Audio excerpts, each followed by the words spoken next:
Էջմիածնի մայր տաճարը հանդիսանում է ՅՈՒՆԵՍԿՕ-ի համաշխարհային մշակութային ժառանգության ցանկում գրանցված հուշարձան։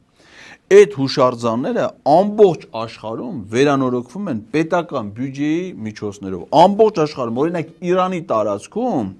3 հայկական եկեղեցի կա, լսի այդ ու չգիտես ախմախ դու չես հետաքրում, դու անցել ես լրիվ ալաշուքյուրի կողմ, մեր եկեղեցիներով բանոջը Իրանի իսլամական հանրապետության տարածքում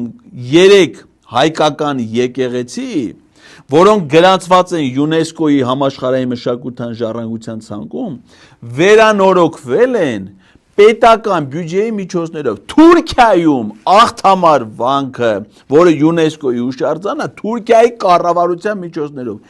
Հայաստանում Էջմիածնի մայր տաճարը, որը ՅՈՒՆԵՍԿՕ-ի հուշարձան է, կառավարությունը գիտես քան փող է տվել։ Գիտես, դու էլ գիտես, չէ՞, ես էլ գիտեմ։ 0 դրամ։